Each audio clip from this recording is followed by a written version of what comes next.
بسم الله الرحمن الرحيم قل هو الله أحد الله الصمد لم يلد ولم يولد ولم يكن له كفوا أحد. السلام عليكم ورحمة الله وبركاته. إن الحمد لله نحمده ونستعينه ونستغفره ونعوذ بالله من شرور أنفسنا ومن سيئات أعمالنا. من يهدي الله فلا مضل له ومن يضلل فلا هادي له. وأشهد أن لا إله إلا الله وحده لا شريك له وأشهد أن محمدا عبده ورسوله. أما بعد. சரி, இன்றைக்கு குழந்தைகள் வளர்ப்பில் அதிக பங்களிப்பு கொடுப்பது தாயா தந்தையா? இதுதான் நம்ம பட்டிமன்றத்துடைய தலைப்பு. வளவலன்னு பேசாம டைரக்டா பட்டிமன்றத்துக்குள்ளே போயிடலாம். ஃபர்ஸ்ட் தாயை பத்தி பேசுறதுக்காக 4 பேர் வந்திருக்காங்க. அல்மாஸ் பின்த் ஜுஹர் அலி அவர்கள், முஜாஹிதா பின்த் அகமது நியாஸ் அவர்கள், ஜுமானா பின்த் முகமது ஜுனைத் அவர்கள், சஃப்ரினா பின்த் சாதிக் பாஷா அவர்கள். அதெல்லாம் இல்லப்பா, எத்தனை வருஷத்துக்கு தான் தாயை வச்சே ஓட்டுவீங்க, தந்தையை பத்தி பேசாம வந்திருக்கோம்னு சொல்லி 4 பேர் தைரியமா வந்திருக்காங்க. அது யாருன்னா ஜஸ்மினா பின்த் ஷாஹித் ஹமீத் அவர்கள், பின்த் தௌஃபிக் அகமது அவர்கள், இர்ஃபானா பின்த் ஹாஜா அலாவுதீன் அவர்கள், ஜஸ்ரா பின்த் ரகீப் அவர்கள். முதல்ல லேடிஸ் ஃபர்ஸ்ட்பா, அதனால தாய்ல இருந்தே ஃபர்ஸ்ட் ஆரம்பிச்சிடலாம். முதலாவதாக சும்மா மாசா பேச வராங்க நம்ம அல்மாஸ். வாங்க அல்மாஸ். அஸ்ஸலாமு அலைக்கும் வரஹ்மத்துல்லாஹி வபரகாத்துஹு. படைப்பினங்களிலே மிக சிறந்த படைப்பு மனித படைப்பு. அப்படிப்பட்ட மனிதனுக்கு அல்லாஹ் ஏராளமான உறவு நன்கொடைகளை கொடுத்துள்ளார். அதிலும் மிகவும் உன்னதமான உறவு தாய் தாங்க. ஒரு பிள்ளை பிறந்தவுடன் அந்த பிள்ளைக்கு இவங்கதான் உன் தந்தை அப்படின்னு சொன்னாதான் தெரியும் உங்க நம்ம தந்தைன்னு. அதனாலதான் நான் சொல்றேன், குழந்தை வளர்ப்புல அதிக பங்களிப்பது தாய் தான் என்று பேச வந்திருக்க நடுவர் அவர்களே. ஒரு குழந்தை பிறந்தவுடன் ஒரு குழந்தை பள்ளிக்கூடம் போறதுக்கு முன்னாடி அந்த பிள்ளைக்கு ஏபிசிடி கற்றுத் தருவது தாய் தாங்க. ஆனால் தந்தை அதை எட்டி கூட பார்ப்பதில்லை. அது மட்டும் இல்ல, மார்க்க கல்வி ஆகட்டும் உலக கல்வி ஆகட்டும் பார்த்து பார்த்து சிறந்த கற்றுத் தருவது தாய் தாங்க. முதல் ஆசிரியரே தாய் தாங்க. ஒரு குழந்தை பள்ளிக்கூடத்துக்கு போறதுக்கு முன்னாடி அந்த குழந்தைக்கு தாய் தான் ஸ்கூலுக்கு போனதுக்கு பிறகு தனது பிள்ளை எப்படி இருக்கின்றது, நன்றாக இருக்கிறதா என்று நம்மை பற்றி எந்நேரமும் யோசிக்கும் ஒரே உறவு தாய் தாங்க. அதுக்குன்னு தந்தை யோசிக்கலன்னு சொல்ல வரல, தந்தையை விட தாய்ன்னு சொல்றேன். தமது பிள்ளை பள்ளிக்கூடத்துக்கு போனதுக்கு பிறகு போகுதுன்னா பார்த்து பார்த்து ஒவ்வொன்றையும் சொல்லி கொடுக்கிறவள் தாய். ஏனென்றால் தன் பின்னை பள்ளிக்கூடத்துல உயர்ந்த இடத்துல இருக்கணும்னு ஒவ்வொரு தாய்மார்களும் நினைப்பாங்க. இந்த உலகத்துல எவ்வளவு உறவு வந்தாலும் தாயை போல வர முடியாது. அந்த அளவிற்கு அன்பும் அக்கறையும் உடையவள் தாய். தமது பிள்ளை எப்போதும் உயர்ந்து நிற்கணும், சிறந்த அக்கறையும் பங்கும் வகிப்பவள் தாய். அதனாலதான் எனவே நான் சொல்றேன், குழந்தை வளர்ப்புல அதிக பங்கு வகிப்பது தாய் தான் என்று கூறி எனது உரையை நிறைவு செய்கிறேன். அஸ்ஸலாமு அலைக்கும் வரஹ்மத்துல்லாஹி வபரகாத்துஹு. அடடா, சும்மா மாசா வந்து தாய் தானே அடிச்சு சொல்லிட்டாங்க. என்னதான் அடிச்சு சொன்னாலும் தந்தை டீம்ல இருக்காங்க பாருங்க. சும்மா ஜெக்க நேரத்துல வந்து தந்தையை பத்தி பேச வராங்க ஜஸ்மினா. வாங்க ஜஸ்மினா. அஸ்ஸலாமு அலைக்கும் வரஹ்மத்துல்லாஹி வபரகாத்துஹு. நடுவர் அவர்களே, சொல்லுங்க. பேசின சகோதரி சொன்னாங்க தாய் தான் ஆசிரியர்னு. ஆனா தந்தை தானங்க வழி நடத்தும் ஆசிரியரே. இதுக்கு என்ன சொல்றீங்க நடுவரே? கரெக்ட் தான். தந்தை இருக்கிறாங்களே, தன்னை நம்பி வந்தவளையும் தன்னுடைய குடும்பத்தையும் தன்னுடைய பிள்ளைகளையும் வழி நடத்துறவங்க தானே. ஏன் வாழ்க்கைய பாடமா கத்துக்கிறதும் அவங்க தானே. மொத்தத்துல குடும்பத்தை வழி நடத்துறவங்களே தந்தை தானப்பா. இதுக்கு என்ன சொல்றீங்க? இதுவும் கரெக்ட் தாமா. அல்லாஹ் தன் திருமறையில சொல்லும் போது இது கால லுக்மான வஹுவ யுஹில்லு யா புனைய லா துஷ்ரிகு பில்லாஹ் இன்ன ஷிர்க லுதூமுன் அலீம். லுக்மான் வந்து தம்முடைய மகனுக்கு அறிவுரை கூறும் பொழுது, யா புனைய, என் அருமை மகனே, அல்லாஹுக்கு இணை கற்பிக்கிறது வந்து மகத்தான அநீதியாகும் அப்படின்னு சொல்லிட்டு குறிப்பிட்டதை எடுத்துரைக்கிறாங்க. அதுவும் லுக்மானுங்கிற மனிதன் எப்படி வந்து தன்னுடைய பிள்ளைய அழகான முறையில கூப்பிட்டு அழகா பொறுமையா அந்த பிள்ளைக்கு ஒரு பாடத்தை கத்து தராங்க. அது கூப்பிடும் போதே இவ்வளவு அன்பா அழைக்கிறாங்க பாருங்க. யா புனையா, என் அருமை மகனே அப்படின்னு சொல்லிட்டு அழைக்கிறாங்க. இன்னொன்னு நடுவரே, சகோதரி சொன்னாங்க தாய் தான் வந்து பிள்ளைகள் ஸ்கூலுக்கு சேர்க்கறதுக்கு முன்னாடி உலக கல்வியும் மார்க்க கல்வியும் சொல்லி தராங்க. அது என்னமோ சரிதான். ஆனா தந்தை தானங்க அவங்களுக்காக போய் ஒவ்வொரு ஸ்கூல்ல ஏறி ஏறி பார்த்து வந்து ஸ்கூல் சேர்க்கிறாங்க. அவங்களுக்கு தேவையான பொருளாதாரத்தை ஈட்டுறாங்க. இன்னும் என்ன பண்றாங்க, தனக்கு அந்த பிள்ளைங்களுக்கு படிக்கிறதுக்கு தேவையான பொருட்கள் எல்லாம் வாங்கி கொடுக்கறது யாரு? பெரும்பாலான இடத்துல தாய்க்கு முக்கியத்துவம் கொடுத்து தாமாயணம் சொல்றாங்க. ரசூலுல்லாஹ்வும் அதிகமான இடத்துல தாயை பத்தி தான் பேசுறாங்க. ஆனா அல்லாஹ் தஆலா தன் குர்ஆன்ல சொல்லும் பொழுது எப்படி சொல்றான், எந்த ரத்த உறவை பத்தி அதிகமா பேசுறேன் அப்படின்னா தந்தைக்கும் பிள்ளைக்குமான உறவை பத்தி தான். இதுல இருந்தே தெரியலையாங்க தந்தைக்கு வந்து பிள்ளை வளர்ப்புல எவ்வளவு பங்கு இருக்குன்னு. அதுக்காக நான் தாய்க்கெல்லாம் பங்கு இல்லைன்னு சொல்ல வரலப்பா. தாய் இன்னும் கொஞ்சம் பங்கு அதிகமா வகிச்சு நல்லா இருக்குன்னு சொல்லி என்னோட வாதத்தை முடிச்சுக்கிறேன். அஸ்ஸலாமு அலைக்கும் வரஹ்மத்துல்லாஹி வபரகாத்துஹு. ஆக மொத்தம் உங்க மனசுல கூட தாய் தாங்க இருக்காங்க, தந்தைக்கு பதிலா தாய் தாங்க வருது. எதிர் டீமுக்கு இப்படி எடுத்து கொடுத்துட்டீங்களே ஜஸ்மினா. இவங்க இப்ப வர போறாங்க பாருங்க தாய் சைட்ல இருந்து பேசுறதுக்கு. பார்க்கதான் சைலண்ட், தாயின்னு வந்தா இவங்க வைலண்ட். வாங்க முஜாஹிதா. அஸ்ஸலாமு அலைக்கும் வரஹ்மத்துல்லாஹி வபரகாத்துஹு. எதிரணியில சொன்னாங்க ஒரு பிள்ளைய கஷ்டப்பட்டு பள்ளிக்கூடத்துக்கு அனுப்புறதுக்கு தகப்பனார் தான் பொருளாதாரத்தை சேமிக்கிறாங்கன்னு. அதெல்லாம் என்னமோ உண்மைதாங்க. என்னதான் அவங்க பொருளாதாரத்தை சேமிச்சாலும் தாய் தானே அந்த பிள்ளை எப்படி இருக்கு, ஒழுக்கமா நடக்குதாங்கிறத கண்காணிக்கிறது. அது மட்டும் இல்ல, என்னதான் அவங்க அடிச்சு சொன்னாலும் தாய்க்கு நிகரா யாராலையும் வர முடியாது. எதிரணியில உள்ளவங்க சொன்னாங்களே, ஒரு பயான்கள்ல அதிகமா தாயை பத்தி தான் சொல்றாங்கன்னு. இதுல இருந்தே தெரிய வேணாமா, இஸ்லாத்துல அதிக முக்கியத்துவம் தாய்க்கு தான் இருக்குன்னு. தாயோட பாசத்துக்கு நிகரா யாராலையும் வர முடியாதுங்க. அத போலதான் ஆயிஷா ரலியல்லாஹு அன்ஹு கூறுகிறார்கள், ஒரு தாய் அவர்களுடைய 2 பிள்ளைகளோட வராங்க. ஆயிஷா ரலி அவங்களுக்கு 3 பேரிச்சம்பழத்தை கொடுக்குறாங்க. அந்த தாய் தனக்கு ஒரு பேரிச்சம்பழத்தை எடுத்துக்கிட்டு தன்னுடைய 2 பிள்ளைகளுக்கும் பேரிச்சம்பழத்தை கொடுக்குறாங்க. அந்த 2 பிள்ளைகளும் பசியோட காரணத்தினால அந்த பேரிச்சம்பழத்தை சாப்பிட்டுட்டு தன்னுடைய தாயை பாக்குறாங்க. ஏக்கத்தோட பாக்குறாங்க. தன்னோட தாய் அவங்களுடைய பசிய போக்குறதுக்கு வச்சிருந்த அந்த பேரிச்சம்பழத்தையுமே 2ஆ பிரிச்சு தன்னுடைய 2 பிள்ளைகளுக்குமே கொடுத்துடுறாங்க. இதை பார்த்த ஆயிஷா அலி கண்கலங்கினபடியே தன்னுடைய கணவர்கிட்ட போய் இந்த விஷயத்தையே சொல்றாங்க.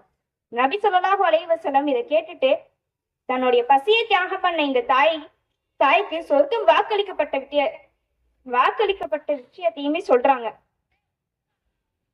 தன்னுடைய பிள்ளைக்காண்டி பசியை தியாகம் பண்ற தாய்க்கு நாளை சொர்க்கம் இருக்குங்க. ஆனா கொஞ்சம் தகப்பனாரோட நிலைய பாக்குறீங்களா? 2 நிமிஷம் வீட்டுல சாப்பாடுக்கு லேட் ஆயிட்டா அங்க தட்டுலங்க பறக்குது. இதுல இருந்து எங்க அவங்க பசியை தியாகம் பண்ணி பிள்ளைங்களுக்கு கொடுக்க போறாங்க? சரிப்பா, நான் சொல்ல வர்றது உங்களுக்கே புரியும், இருந்தாலும் நான் முழுசா சொல்லி முடிச்சிடுறேனே, இல்லைன்னா எதிரணியில உள்ளவங்க டென்ஷன் ஆயிடுவாங்க. குழந்தை வளர்ப்புல அதிக பங்கு தரது தாய் தான் சொல்லி என்னுடைய உரையை நிறைவு செய்கின்றேன். அஸ்ஸலாமு அலைக்கும் வரஹ்மத்துல்லாஹி வபரகாத்துஹு.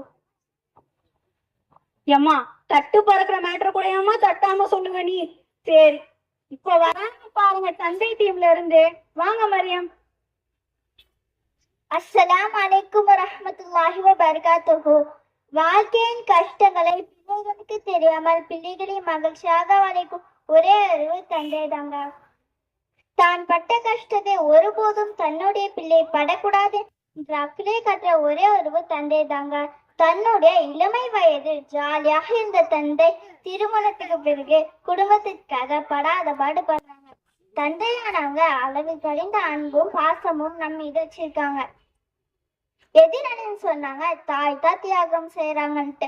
ஆனா தாய் மட்டும் இல்ல, தந்தையும் தான் பல தியாகம் செய்யறாங்க.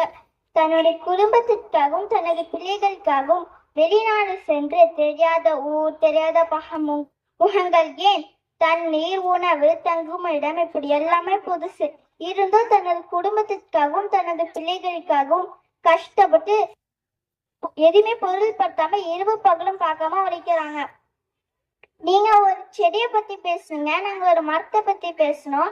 ஒரு பயிர் வளர தண்ணீர் எவ்வளவு முக்கியமோ அதே போல ஒரு மரம் வளர கண்டிப்பா வேர் அவசியம். அதனால ஒரு குடும்பத்தையும் தனது பிள்ளைகளையும் வளர்த்த வேறு போல இருக்கும் தந்தை அவசியங்க. அதனால குழந்தை வளர்ப்பின் தந்தை தான் அதிக பங்கேற்பு என்று என்னோட உரையை முடித்துக் கொள்கிறேன். அஸ்ஸலாமு அலைக்கும் வரஹ்மத்துல்லாஹி வபரகாத்துஹு.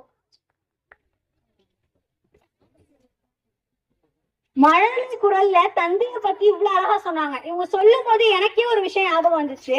அதாவது தந்தை வெளிநாட்டுல போய் எவ்வளவு கஷ்டப்படுறாங்கன்னு சொன்னாங்க. இதுக்கு உதாரணமா ஒரு மெழுகுவத்தி எடுத்துக்கோங்க. அந்த மெழுகுவத்தியை தூரத்துல இருந்து பார்க்கும்போது எவ்வளவு அழகா இருக்கு. ஆனா அதே நீங்க கிட்ட போய் பார்க்கும்போது அந்த மெழுகுவத்தி ஒவ்வொரு தடவை அது பிரகாசிக்கும் போதும் அது உருவக்கூடியதை நம்ம பார்க்க முடியும். அதேதான் இன்றைக்கு இருக்கக்கூடிய பல தந்தைமார்களுடைய நிலையாவுமே இருக்கு.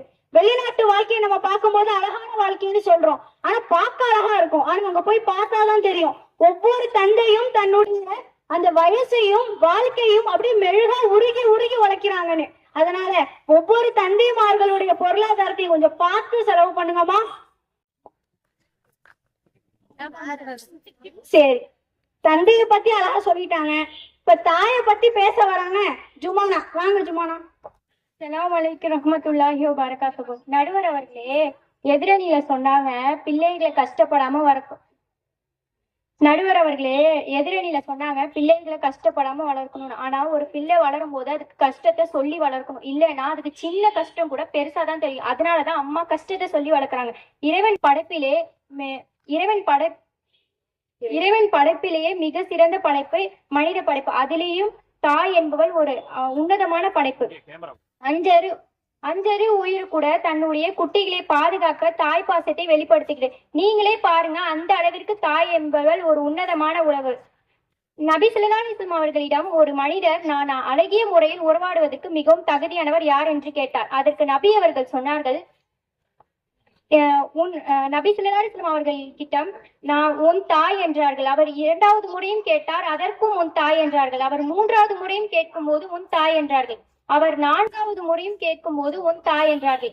இதுலயே தெரியலையா நம் நட்பு கொள்வதற்கு தகுதியானவள் தாய் தான் என்று. ஒரு புள்ள கீழே விழுந்துட்டுனா முதல்ல கூப்பிடுறது அம்மான் தான் கூப்பிடு தவிர அத்தான்னு சொல்லி அழுகுறது இல்ல. நடுவர் அவர்களே, கரெக்டு தான்மா. இதுல ஒரு மாற்று கருத்துமே நம்ம வைக்க முடியாது. நமக்காகவே வாழ்க்கையை அர்ப்பணித்து வாழ்வோங்க தாய். நமக்காகவே வாழ்க்கையை அர்ப்பணித்து வாழ்கிறவங்க. தனக்கு உணவு இல்லைனாலும் தன் பிள்ளைக்கு உணவை கொடுத்து வாழ்பவர்கள் தாய். நம்மளை அன்போடு அரவணைத்து கொள்பவர்கள் தாய். நமக்கு ஃபர்ஸ்ட் ஃப்ரெண்டு அவங்கதான், நம்ம பெஸ்ட் ஃப்ரெண்டா அவங்களாம். நமக்கு தாயாக மட்டும் இல்லாமல் நமக்கு ஒரு பெஸ்ட் ஃப்ரெண்டாவும் இருப்பாங்க. நம்ம கோபத்தில இருந்தா நமக்காக நம்ம கோபத்தில இருந்தா நம்மளை சமாதானப்படுத்துவதும் தாய் தான். தாயாக மட்டும் இல்லாமல் நமக்கு ஒரு பெஸ்ட் ஃப்ரெண்டாவும் இருக்காங்க. நமக்கு தட்டி கொடுக்க வேண்டிய இடத்துல தட்டி கொடுத்தோம், நம்ம தட்டி கொடுக்க வேண்டிய இடத்துல தட்டி கொடுத்தோம், தழுவ வேண்டிய இடத்துல தழுவியோ நம்மளை அன்புடன் பார்த்துக் கொள்வது தாய். அதனால குழந்தை வளர்ப்பை சரியானவர்கள் தாய் என்று சொல்லி என் உரையை முடித்துக் கொள்கிறேன். வாஹிதோபா அல்ஹம்துலில்லாஹி ரப்பில் ஆலமீன். அஸ்ஸலாமு அலைக்கும். இப்படி 2 நிமிஷத்துல எதிரணிய தட்டுன்னு தட்டிட்டீங்க சும்மானா. இருந்தாலும் பரவாயில்லப்பா, தந்தை டீம்ல ஒரு ஆள் இருக்காங்க, உங்களை இரிட்டேட் பண்ற மாதிரி பேச வராங்க. நம்ம இருப்பானா, வாங்க இருப்பானா. அஸ்ஸலாமு அலைக்கும் வரஹ்மத்துல்லாஹி வபரகாத்துஹு. முன்பெல்லாம் தந்தைனாலே கரடு முரடான நபரும் தான் காணப்படுவாங்க. ஆனா இப்போ டேட் லிட்டில் பிரின்சஸ்ன்னு சொல்லி தோழன் போல பழகும் தந்தை தாங்க காணப்படுறாங்க. தன்னோட பிள்ளையோட தேவைகளை நிறைவேற்ற ஓயாமல் உழைக்கும் உன்னதமான உழைப்பாளியே தந்தை தாங்க. தன் ஆசை கனவுகளையும் தொலைச்சிட்டு பிள்ளைக்காக வாழும் ஒரே உறவு தந்தை தாங்க. பிள்ளைங்க ஒரு செயலை செய்தா அதற்கு துணையா நிற்கும் ஒரே உறவு தந்தை தாங்க. தாய் என்பவள் வேண்டான்னு சொன்னாலும் தன் பிள்ளைக்காக துணையா நிக்கிறாங்க. பிள்ளை ஒரு செயலை செய்தா என்னென்ன பிரச்சனைகள் சந்திக்க நேரிடும் என்பதை அறிந்தே கிணற்றுக்குள் கயிற்றை கட்டி நீந்த விடுவது போல தந்தை தாங்க நம்மளை பாதுகாக்கிறாங்க. நாம ஒரு செயலை செய்ய போறோம் இல்ல அந்த செயலை சொல்றோம்னா உறவினர்கள் நிறைய அட்வைஸ் பண்ணுவாங்க. ஆனா நீ இது நன்மையா இருந்தா நான் உனக்கு துணையா இருக்கேன்னு சொல்றது தந்தை தானங்க. மொத்தத்துல பிள்ளைகளை வளர்ப்பதுல அதிக பங்கு கொள்வது தந்தை தானு சொல்லி என்னுடைய உரையை முடித்துக் கொள்கிறேன். அஸ்ஸலாமு அலைக்கும் வரஹ்மத்துல்லாஹி வபரகாத்துஹு. ஒரு வார்த்தை சொன்னாங்க, குழந்தைகளுக்கு அதிக ஆதரவா தந்தை இருக்காங்க. அது என்னமோ ஒரு வகையில உண்மைதாங்க. ஒரு சில உறவினர்கள் இருப்பாங்க, அது வரைக்கும் போன் அடிக்க மாட்டாங்க. பெருநாள் வந்தா கூட நம்ம இருக்கோமா இல்லையானே தெரியாது, அந்த அளவுக்கு இருப்பாங்க. இந்த ரிசல்ட் டேட் வந்துச்சு அடிப்பாங்க பாருங்க, காலையில இருந்து போனு. அப்பா அந்த நேரத்துல தந்தையிட்ட கொடுத்துட்டு தானே எஸ் ஆகும். என்னமோ சரியான பாயிண்ட சொல்லி அடிச்சிட்டீங்கம்மா. அடுத்து தாய் தரப்புல இருந்து சும்மா உங்களை சாரா புளியா வராங்க நம்ம சப்ரினா. வாங்கம்மா. அஸ்ஸலாமு அலைக்கும் வரஹ்மத்துல்லாஹி வபரகாத்துஹு. நடுவர் அவர்களே, நாங்கெல்லாம் பேசுனதை வச்சு நீங்க எங்களுக்கு தான் தீர்ப்பு வழங்க போறீங்கன்னு எனக்கு நல்லாவே தெரியும். இருந்தாலும் நான் பேசுறேன். எனக்கு முன்பாக என்னோட தரப்புல பேசின என்னோட சகோதரிகள் மூவரும் தாய் தான் முக்கிய பங்கா வகிக்கிறாங்கன்னு அழகான முறையில பேசினாங்க. அதனை தொடர்ந்து இப்ப நான் பேச வந்திருக்கேன். இதுக்கு முன்னாடி பேசின என்னோட சகோதரிங்க தாயோட அன்பை பத்தியும் தாய் தான் நட்பு கொள்வதற்கு தகுதியானவனு பேசினாங்க. அதனை தொடர்ந்து இப்ப நான் தாயோட அன்பை பத்தி மட்டும் இல்லாம தாயோட சில தியாகத்தை பத்தி மட்டும் பேச வந்திருக்கேன். நம் முகம் பார்க்கும் முன்பே, நம் குரல் கேட்கும் முன்பே, நம் இனம் அறிய முன்பே நம்ம நேசிச்சது யாருன்னா நம்ம தாய் மட்டும் தாங்க. அல்லாஹ்வே தனது திருமறை குர்ஆன்ல சொல்றான், வவஸைனல் இன்சான பிவாலிதைஹி அமலத்துஹு அம்முஹு அஹ்னின் அலா வஹ்னின் வஃபிஸாலுஹு ஃபீ ஆமைனி அனிஷ்குர் லி வலிவாலிதைக இலையில் மஸீர். மனிதனுக்கு அவனது பெற்றோரை குறித்து வலியுறுத்தியுள்ளோம். அவனது தாய் பலவீனத்துக்கு மேல் பலவீனப்பட்டவளாக சுமந்தால் பெற்றோரை குறித்து அல்லாஹ் தனது திருமறை குர்ஆனில் வலியுறுத்தியுள்ளான். எனவே எனக்கும் உனது பெற்றோருக்கும் நன்றி செலுத்துவாயாக. நாளை என்னிடமே நீ திரும்புதல் உண்டு என்று அல்லாஹ் தனது திருமறை குர்ஆன்ல சொல்றான். அல்லாஹ்வே தாயை பற்றி திருமறை குர்ஆன்ல சொல்றான், தாய் பலவீனத்துக்கு மேல் பலவீனப்பட்டவளாக நம்மை சுமந்தாள். இதுல இருந்தே தெரியல நடுவர் அவர்களே, தாய் கஷ்டப்பட்டு சுமக்குறாங்கன்னு. தாய் நமக்காக பல தியாகம் செய்யறாங்க. இது மட்டும் இல்ல, குழந்தை பிறக்கும் போது தாயானவங்க 10 மாசமும் பாடுபடுறாங்க. முதல் 4 மாசத்துல வாந்தி, மயக்கம், தலைவலி போன்ற பல பிரச்சனைகள் இருக்கும். ஆனா வாந்தி எடுத்தா உணவு கூட உண்ண முடியாது. ஆனா தாயானவங்க தமது பிள்ளைக்காக தான் அந்த சாப்பாடே சாப்பிடுவாங்க. அந்த சாப்பாடே பிடிக்காம இருந்தாலும் தான் வயிற்றுல இருக்க குழந்தை ஆரோக்கியமான முறையில இருக்கணும்னே அந்த உணவு பிடிக்காம இருந்தாலும் தனது குழந்தைக்காக உண்ணுவாங்க. இதுதான் பார்த்தா அடுத்த 5 மாசத்துல உணவும் உண்ண முடியாது, நேரம் படுக்க கூட முடியாது. திரும்பி படுக்கணும்னா கூட எந்திரிச்சுதான் உட்காந்து படணும். இது அல்லவா தியாகம்? நம்ம தாயானவங்க நமக்காக எவ்வளவு தியாகம் செய்யறோம் பாருங்க. இதெல்லாம் பார்க்க நம்மளுக்கு ரொம்ப கஷ்டமா தெரியுதுன்னா நடுவர் அவர்களே. ஆமாமா, நம்மளுக்கு தான் கஷ்டமா தெரியுது. ஆனா தாயானவங்க நமது பிள்ளைக்காக தானே செய்யறோம்னு மகிழ்ச்சியா செய்யறாங்க ஒன்னையும். இது மட்டுமா, சுமையா இருக்கும் இத கூட சுகமாக நினைக்கிறவங்க யாரு? தாய் தானே. அது மட்டும் இல்லாம அந்த குழந்தை பிறந்தவுடன் அந்த குழந்தைக்கு தேவையான, அந்த குழந்தைக்கு என்னென்ன செய்ய வேண்டும், அந்த குழந்தை எப்படி இருக்க வேண்டும்னு ஒன்னையும் பார்த்துட்டு அந்த குழந்தையோட எதிர்காலத்தை பத்தி நினைச்சு தன்னையே மறந்துடுறாங்க தாயானவங்க. அல்லாஹ் தனது திருமறை நபி ஸல்லல்லாஹு அலைஹி வஸல்லம் அவங்க சொல்றாங்க, தாய்ங்கிறவங்க பெண் அப்படிங்கிறவங்க ஒவ்வொரு குடும்பத்துக்கும் பொறுப்பாளிங்கிறாங்க. இதுல இருந்தே தெரியலையா, ஒவ்வொரு குடும்பத்துக்கும் ஒரு பொறுப்பாளி யாருன்னா தாய் தான். அது மட்டும் இல்லாம சில நேரங்கள்ல குழந்தைகள் இரவுல அழுது கொண்டே இருக்கும். தாயானவங்க அந்த குழந்தைய சமாதானப்படுத்தி அந்த குழந்தையுடன் விளையாடி தன் உறக்கத்தையே தியாகம் செய்வாங்க இரவு நேரத்துல. ஆனா தந்தையானவங்க யாராவது இப்படி இருக்காங்களா? கேட்டா என்ன சொல்லுவாங்க? நாளைக்கு வேலைக்கு போகணும், டைமுக்கு கரெக்டா போனாதான் டைமுக்கு தூங்கினாதான் டைமுக்கு எந்திரிக்க முடியும், டைமுக்கு ஆபீஸ்க்கு போக முடியும்னு சொல்றாங்க. ஆனா தாய்க்கும் அதே டைம்னஸ் இருக்கும்ல. நான் கேட்கிற நடுவர் அவர்களே, வேலைன்னு வெளில பார்த்தா மட்டும்தான் டைம்னஸ் இருக்குமா? என் வீட்டுல பாக்குறவங்களுக்கு டயர்டு இருக்காதா? கண்டிப்பா இருக்குமா. அப்படி இருக்கும்போது தாய்க்கு இரவு பகல் பாராம நம்மளுக்காக முழிச்சு உறக்கத்தையே தியாகம் செஞ்சுட்டு இருக்காங்க. ஆனா தந்தையானவங்க எட்டி கூட நம்மளை பாக்குறது இல்ல. தாய் நமக்கு மட்டும் இல்ல, தனது கணவனாக்கா இருக்கட்டும், தனது கணவனின் குடும்பத்திற்கா இருக்கட்டும், ரசூலுல்லாஹி சொல்லியிருக்காங்க, தன் கணவனுக்கு, தன் கணவனின் குடும்பத்திற்கு, தன் குழந்தைகளுக்கு, தன் கணவனின் உறவினர்களுக்கு, இவங்களுக்கெல்லாம் பொறுப்பாளி யாருன்னா ஒரு பெண் தான் சொல்லியிருக்காங்க. தன் கணவனுக்கா இருக்கட்டும், ஒரு பெண் என்றவங்க தனது கணவனுக்கா இருக்கட்டும், தனது மாமியாரா இருக்கட்டும், தனது மாமனாரா இருக்கட்டும், ஒவ்வொருத்தவங்களுக்கும் என்னென்ன தேவைன்னு பார்த்து செய்யறது யாரு? ஒரு தாய் தானே. ஒரு குழந்தைக்கு மட்டும் இல்ல, ஒரு குடும்பத்துக்கே பல தியாகம் செய்யறது யாருங்க? தாய் தானங்க. என்ன நடுவர் அவர்களே, ஒத்துக்கிறீங்களா? கண்டிப்பா ஒத்துக்கிறோம். அப்புறம் எதிரணியில ஜெஃபினா சகோதரி சொன்னாங்க தந்தை தான் பொருளாதாரத்தை ஈட்டுறாங்கன்னு. அது என்னமோ உண்மைதான், தந்தை தான் பொருளாதாரத்தை ஈட்டுறாங்க.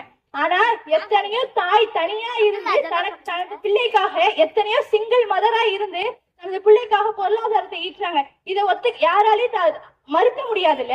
ஏன் நம்ம மின்சாரத்தை கண்டுபிடிச்சவங்களை எடுத்துக்கோங்க, தாமஸ் எடிசன். அவங்களுக்கு தந்தை இல்ல, தாய் தான். அவங்க சொல்றாங்க என்னுடைய முன்மாதிரிக்கான காரணமே தாய் தாங்கிறாங்க. அவங்கள அந்த அளவுக்கு சாதிக்க வச்சதே தாய் தானே.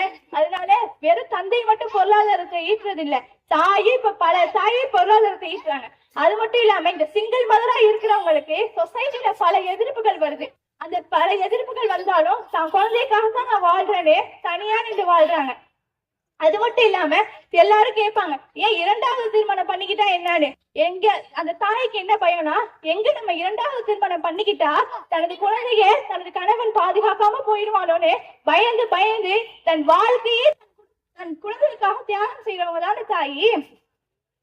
இது மட்டும் இல்ல, தன் அறிவிலும் அழகிலும் குறைவாக இருந்தாலும் தான் புள்ள அழகிலும் அருமையிலும் மட்டும் இல்லாம பல துறைகளிலும் உயர்ந்து நிற்கணும்னு நினைக்கிறது யாரு? தாய் தானே. அது மட்டும் இல்லாம தாய்ங்கிறவங்க பல தியாகம் செய்யறாங்க. நான் திருப்பியும் சொல்றேன், தாய்ங்கிறவங்க குழந்தைக்காக மட்டுமல்ல குடும்பத்துக்காகவே தியாகம் செய்யறாங்க. இப்படி தாயை பத்தி சொல்லிட்டு போகணும்னா சொல்லிக்கிட்டே போகலாம். ஆனா எனக்கு கொடுக்கப்பட்டுள்ள நேரம் கம்மியா இருக்கிற காரணத்தினால தாயோட சில தியாகத்தை மட்டும் சொல்லிட்டு, தாயை தவிர இந்த தியாகத்தை வேற யாராலையும் செய்ய முடியாதுன்னு என்னுடைய உரையை நிறைவு செய்கிறேன். அஸ்ஸலாமு அலைக்கும் வரஹ்மத்துல்லாஹி வபரகாத்துஹு. ஆக மொத்தம் சென்டிமெண்டா பேசி தாய்மார்கள் மனசுல சென்ட் அடிச்சிட்டீங்க. இப்பெல்லாம் தாய்மார்கள் மனசுல ஒரே சந்தோஷமா இருக்குமே. ஆனா ரொம்ப நேரத்துக்கு இல்ல, இன்னும் தந்தை சைடுல ஒரு ஆள் இருக்காங்க, அவங்க கொடுப்பாங்க பாருங்க ஒரு என்ட்ரி. வாங்க ஜெஸ்ரா. அஸ்ஸலாமு அலைக்கும் வரஹ்மத்துல்லாஹி வபரகாத்துஹு. எதிரணியில சகோதரி தியாகத்தை பத்தி பேசினாங்க. நடுவர் அவர்களே, நான் அவங்கள்ட்ட ஒண்ணு ஞாபகப்படுத்த விரும்புறேன். அவங்க இவ்வளவு நல்லா இங்க வந்து பேசுறதுக்கு அவங்களுக்கு நல்ல கல்வியை கத்து கொடுத்த அவங்க தந்தை தான் காரணம். என்ன ஒத்துக்கிறீங்களா? ஒத்துப்பாங்க. தாய் தியாகம் செய்யறாங்க தான், நான் இல்லைன்னு சொல்லல. பசிய, தூக்கத்தை, உணவை தியாகம் செய்யறாங்க. ஆனா வீட்டுல ராஜா மாதிரி வாழ்ற ஆண்கள் எல்லாத்தையும் விட்டுட்டு கல்யாணத்துக்கு அப்புறம் தனது குடும்பத்துக்காக பாடுபடுறாங்க. இது இல்லையா தியாகம்? நடுவர் அவர்களே, தந்தை செய்யற தியாகத்தை சொல்றேன், கேளுங்க. சொல்லுங்களேன் கேட்போம். வெளிநாடு புள்ள வளர்றத பார்க்க முடியாம வெளிநாடு சென்று கஷ்டப்படுற தந்தைமார்கள் அதிகமா இருக்காங்க. தனக்கே ஒரு நல்ல போட்டுக்க உடை இல்லைனாலும் தான் புள்ள நல்லா டீசெண்டா தெரியணும், தான் புள்ள அழகா ட்ரெஸ் பண்ணிருக்கணும்னு நிறைய பேர் தந்தைமார்கள் நினைச்சு அந்த பிள்ளைக்கு நல்ல ட்ரெஸ் வாங்கி தராங்க. இரவு பகல் பார்க்காம உழைக்கிறாங்க. தன்னோட பிள்ளை நல்ல ஸ்கூல்ல படிக்கணும், நல்ல ஒழுக்கத்தை கத்துக்கணும்னு நல்ல ஸ்கூல்ல கொண்டு போய் சேர்க்கிறாங்க. அதே மாதிரியே நம்ம எதிரணியில உள்ளவங்க சொன்னாங்க, தந்தைமார்கள் வந்து கோபப்படுறாங்க, தாய்மார்கள் தான் அன்பா நடந்துக்கிறாங்க அப்படின்னு. நினைச்சு பாருங்க, நம்ம ஒரு விஷயத்த தாய்மார்கள்ட்ட கேட்போம், தந்தைமார்கள்ட்ட கேட்போம், அவங்க என்ன அவங்க வந்து ஒண்ணு வாங்கி கொடுத்துருவாங்க. இல்லைன்னா வாங்கி கொடுக்க முடியும்னா அது அவங்களுக்கு குற்ற உணர்ச்சியா இருக்கும். அவங்க நினைப்பாங்க நம்ம பிள்ளை ஒண்ணு வாங்கி கேட்டாலே வாங்கி கொடுக்க முடியலையேன்னு. நம்ம அதை கேட்டுக்கிட்டே இருப்போம். ஒரு காலகட்டத்துக்கு அப்புறம் அது மறந்துடுவோம். அது நம்ம என்ன விஷயம் கேட்டோங்கிறதையே மறந்துடுவோம். அதுக்கப்புறம் நம்ம மறந்துடுவோம். ஆனா தந்தைமார்களுக்கு அது வாங்கி கொடுக்கற வரைக்குமே மறக்காது. எங்களுக்கு நடுவர் அவர்களே, எங்களுக்கு ஹதீஸ் இல்லைன்னு யார் சொன்னா? சொல்றேன் கேளுங்க. சொல்லுங்களேன். நபி ஸல்லல்லாஹு அலைஹி வஸல்லம் காலகட்டத்துல ஒரு கிராமவாசி மக்காவுடைய நகரம் வழியா நடந்து வந்துட்டு இருந்தாங்க. அவங்கள்ட்ட ஒரு நல்ல செருப்பு இல்ல, அவங்களுக்கு தலைப்பாகையும் இல்ல.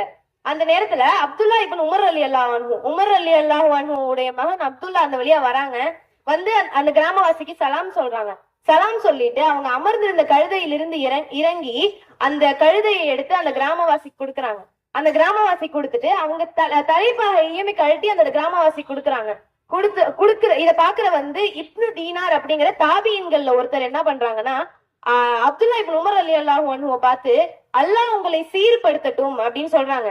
சொல்லிட்டு அவங்கள்ட்ட கேக்குறாங்க, அப்துல்லா இப்னு உமர் ரலியல்லாஹு அன்ஹுவே, நீங்க வந்து அவங்க வந்து ஒரு கிராமவாசி, நீங்க அற்பமானதை கொடுத்திருந்தா கூட அவங்க ஏத்துக்கொண்டிருப்பார்களே, இவ்வளவு கொடுத்தீர்களே அப்படின்னு கேட்கும் போது அவங்க சொல்றாங்க, என் தந்தைக்கு இவருடைய தந்தை நெருங்கிய தோழர் ரசூல் ஸல்லல்லாஹு அலைஹி வஸல்லம் சொல்லி நான் உனக்கு கேட்டேன். இந்த மாதிரி இந்த உலகிலேயே சிறந்த நன்மை எது தெரியுமா? தந்தையுடைய நேசமானவர்களுடன் சேர்ந்து வாழ்வதுதான் அப்படின்னு சொல்றாங்க. அப்ப நினைச்சு பாருங்க, தந்தையுடைய நேசம் உள்ளவர்களுடைய நம்ம வந்து ஒற்றுமையா வாழணும் அப்படின்னா அப்ப தந்தை கிட்ட எப்படி நடந்துக்கணும்? நடுவர் அவர்களே, எல்லாரும் சொன்னாங்கல்ல அம்மா தான் கோவப்படுவாங்கன்னு. நான் ஒரு விஷயம் கேக்குறேன், ஒரு விஷயத்த செய்ய கூடாதுன்னு நம்ம எல்லாம் எப்படி சொன்னா கேட்போம்? மா இது தப்புமா செய்யாத அப்படின்னு பொறுமையா சொன்னாவா, இல்ல ஏய் இத செஞ்சேன்னு வை உரிச்சு எடுத்துருவேன் அப்படின்னு சொன்னா கேட்போமா? எப்படி சொன்னா கேட்போம்? இந்த காலத்து பிள்ளைங்கள்ட்ட பொறுமையா சொன்னாலாம் கேட்காதுமா. அதனாலதான் தந்தைமார்கள் கோவப்படுறாங்க. நபி ஸல்லல்லாஹு அலைஹி வஸல்லம் சொல்லியிருக்காங்க, தந்தையுடைய பொருத்தத்தில் அல்லாஹ்வுடைய பொருத்தம் இருக்கிறது, தந்தையுடைய கோபத்தில் அல்லாஹ்வுடைய கோபம் இருக்கிறதுன்னு சொல்லியிருக்காங்க. அப்ப அவங்க கோபப்படுறதும் ஒரு வகையில கரெக்டா தானே இருக்கும். எனவே நடுவர் அவர்களே, எதிரணியில உள்ள சகோதரிகளுக்கு அவங்களுடைய குழப்பம் எல்லாம் தீர்ந்திருக்கும்னு நினைக்கிறேன். எதிரணியில இன்னொரு ஒரு ஆள் இருந்திருந்தாங்கன்னா ஆமால தந்தைக்குதான் அதிக பங்கு இருக்குன்னு ஒத்துட்டு இருந்திருப்பாங்க. ஆனா இல்லையே, அதனால எங்க சார்பா நீங்களே வந்து தந்தைக்கு தான் அதிக பங்கு இருக்குன்னு சொல்லி நல்லா உரக்க சொல்லி தீர்ப்பு வழங்குவீங்கன்னு கேட்டுக்கொண்டவளாக எனது உரையை நிறைவு செய்கிறேன். வாஹித் தாவானா அல்ஹம்துலில்லாஹி ரப்பில் ஆலமீன். அஸ்ஸலாமு அலைக்கும் வரஹ்மத்துல்லாஹி வபரகாத்துஹு. இவங்க சொன்னதுல ஒரு பாயிண்ட், இப்ப உள்ள தந்தைமார்கள்லாம் பிள்ளைங்க கேட்கறத வாங்கி கொடுக்க முடியலன்னு கவலைப்படுறாங்க. அந்த காலத்துல இருந்த பிள்ளைங்கள்லாம் வாப்பா வெளியே போயிட்டு வந்தாலே வாப்பா வரும்போது குச்சி மிட்டாய் வாங்கிட்டு வாங்க, குருவி ரொட்டி வாங்கிட்டு வாங்க வாப்பான்னு சொல்லிச்சுவோம். இப்பெல்லாம் வாப்பா ஃபாரின்ல இருந்து வராங்கன்னு கேட்டாலே போதுங்க, ஐபோனை வாங்கிட்டு வாங்க, ஓப்போ வாங்கிட்டு வாங்கன்னு ஓப்பனா கேக்குதுவோ. எங்க இருந்துமா இதெல்லாம்? சரியான பாயிண்ட சும்மா கரெக்டா சொன்னாங்க. சரி, இப்போ என்னோட தீர்ப்பை சொல்றேன். எல்லாரும் கருத்து சொன்னீங்களே, நானும் ஒரு கருத்து சொல்லி முடிச்சாதானே அழகா இருக்கும். அதாவது ஃபர்ஸ்ட் தீர்ப்புக்கு முன்னாடி ஒரு சின்ன கருத்து. என்னதான் தாய்மார்கள் வந்து 10 மாசம் ஒரு குழந்தைய சுமந்தாலும் சரி, ஆனா அந்த குழந்தை பிறந்ததுல இருந்து அந்த குழந்தைய திருமணம் செஞ்சு கொடுக்கிற வரைக்கும் அனைத்து சுமைகளையுமே சுமக்கக்கூடியது ஒரு தந்தைமார்கள் தான். இதை யாராலுமே மறுக்க முடியாது. அதை விட ஒரு தாய் தந்தை இந்த 2 பேருமே அல்லாஹ் நமக்கு கொடுத்த மிகப்பெரிய அருட்கொடை. அப்படிப்பட்ட அருட்கொடை இன்றைக்கு உள்ள நிறைய பெண்களுக்கும் ஆண்களுக்கும் கிடைக்கல, ஆனா அல்லாஹ் நமக்கு கொடுத்திருக்கான். அந்த அருட்கொடை சாதாரணமா நினைக்காதீங்க. அது இல்லாதப்பதான் அதோடைய வலி நமக்கு தெரியும், ஆனா இருக்கிறப்ப அதோடைய அருமை நமக்கு புரியாது. அதனால அதை சரியா பயன்படுத்திக்கோங்க. அது மட்டும் இல்லாம ஒரு தாய் தந்தை 2 பேர்ல யாருக்கு அதிக முக்கியத்துவம் அப்படின்னா 2 பேருக்குமே தான். அல்லாஹ் திருமலையில சொல்லும் போதும் கூட ரப்பிர் ஹம்குமா கமா ரப்பயானி ஸகீரா, சிறுவனாக இருந்த போது இவ்விருவரும் என்னை எவ்வாறு பராமரித்தார்களோ அதே போல யா அல்லாஹ் என்னுடைய பெற்றோரையும் நாளை மறுமையில் பராமரிப்பாயாக. அல்லாஹ் இந்த இடத்துல தாய் தந்தைன்னு பிரிச்சு சொல்லல, அல்லாஹ் பெற்றோர் அப்படின்னு 2 பேருமே சேர்த்து சொல்றான். ஒரு மரம் இருக்கு, அந்த மரத்துக்கு கீழே நீங்க போய் ஒரு நிழலுக்காக இருக்கீங்கன்னு வச்சுக்கோங்களேன். அந்த மரம் உங்களுக்கு நிழல் தரணும். அதுக்கு முதல் காரணமே அந்த மரத்தோட வேறு. அது ஸ்ட்ராங்கா இருந்தா தானே மரமே ஃபர்ஸ்ட் இருக்கும். அந்த வேரை ஒதுக்கக்கூடியவங்க தான் நம்ம தந்தைமார்கள். அந்த வேறு சரியா இருந்தாதான் தாய்மார்கள் பிள்ளைகளுக்கு நிழலை கொடுக்க முடியும். ஆனா இன்றைக்கு நம்மளுடைய கண்களுக்கு எல்லாம் தாய்மார்கள் மட்டும்தான் தெரியுறாங்க, தந்தைமார்கள் தெரியறது இல்லை. ஏன்னா அவங்க வேறா இருக்காங்கல்ல, அப்புறம் எப்படி தெரியும்? அதனால யாருக்கு முக்கியத்துவம் கொடுத்தாலும் இவங்களாம் கிடையாது, 2 பேருக்குமே சம உரிமை இருக்கு. அதனால என்னுடைய தீர்ப்பு என்னன்னா, நான் சொல்றதுலே புரிஞ்சிருக்கோம், இருந்தாலும் சொல்றேன். குழந்தை வளர்ப்பில் அதிக பங்களிப்பு தாய்க்கும் இருக்கு, தந்தைக்கும் இருக்கு. ஏத்துக்கிறீங்கல்ல? நீங்க ஏத்துக்கிறீங்கல்ல? அவ்வளவுதான். கண்டிப்பா நீங்களும் ஏத்துப்பீங்க இன்ஷா அல்லாஹ். அஸ்ஸலாமு அலைக்கும் வரஹ்மத்துல்லாஹி வபரகாத்துஹு.